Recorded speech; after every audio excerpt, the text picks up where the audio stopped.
O autoritarismo foi um marco na história da América Latina. O continente foi palco de diversos governos ditatoriais que foram sustentados pelas circunstâncias socioeconômicas trazidas pela Guerra Fria. A ameaça da eclosão do comunismo na região foi um dos principais motivos que permitiu a ascensão dessas diversas ditaduras.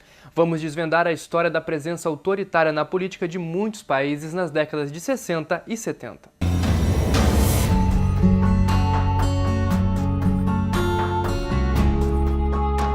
As ditaduras latino-americanas se fundamentaram na presença de uma guerra ideológica por cerca de 10 anos. Durante esse período, diversos países como Brasil, Chile, Equador e México tiveram manifestações de ditadores nos governos. Esse período, chamado período dos regimes autoritários na América Latina, em geral, ele fica localizado na linha do tempo entre as décadas de 1960 e 1970, que é o período denominado Guerra Fria. Os meios de comunicação foram mecanismos utilizados para impor uma determinada imagem da autoridade sobre a população. O medo da Guerra Fria tomar proporções maiores intensificou a aceitação da população de ter um governo autoritário por achar que seria uma forma de estar protegida. A imagem de autoridade dentro do período chamado período dos regimes autoritários envolve a ideia de afastar o chamado inimigo comunista.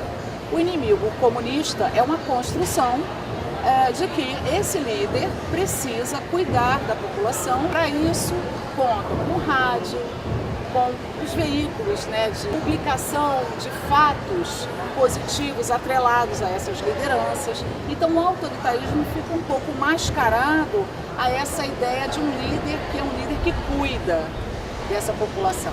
A disseminação dessa ideologia socialista foi o reflexo do objetivo da União Soviética, que buscava instaurar mais regimes assim ao redor do mundo. Um exemplo foi a Revolução Cubana no final da década de 50, que culminou no primeiro governo comunista na América Latina. Os regimes autoritários na América Latina, eles tinham como premissa impedir o avanço do pensamento socialista e comunista.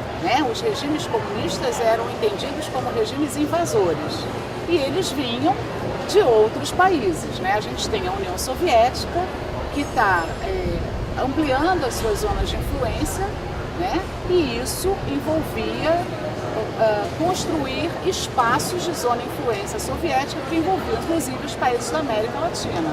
Lembrando que Cuba, em 1959, ela se envolve no processo revolucionário, ela capitaneia um processo revolucionário, estabelece o primeiro regime comunista dentro da América. Augusto Pinochet, no Chile, Anastácio Somoza, em Nicarágua, Eloy Alfaro, no Equador, Getúlio Vargas, no Brasil e Porfírio Dias, no México. Estes são exemplos de ditadores que foram marcantes na maneira que governaram e fizeram história pela opressão que causaram, o caráter extremamente autoritário que assumiram. A população proletária sofreu diversas opressões durante os regimes autoritários. A diminuição da liberdade, a proibição de sindicatos são alguns dos exemplos. Além disso, os oprimidos tinham péssimas condições trabalhistas e os salários eram muito baixos. O setor operário é uma parte bastante controlada para efeito da contenção do pensamento comunista.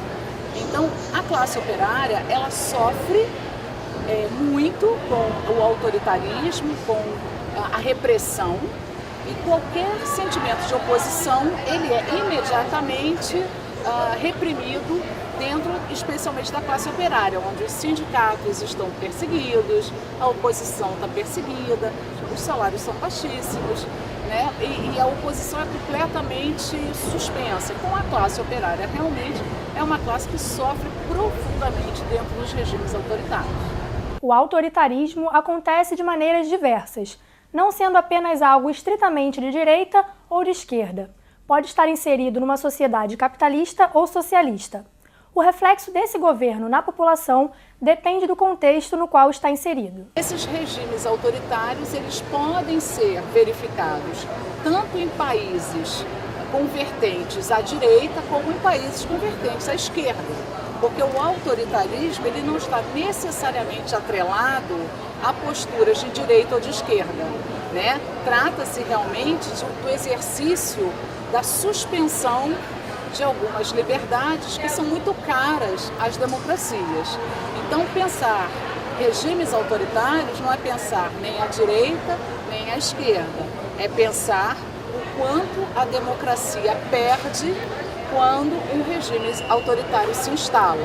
As causas, as consequências e a maneira que ocorreu o autoritarismo latino-americano foram algumas das questões esclarecidas no Desvendando de hoje. O programa está terminando. Nos acompanhe nas nossas redes sociais e acesse o nosso site. Até a próxima!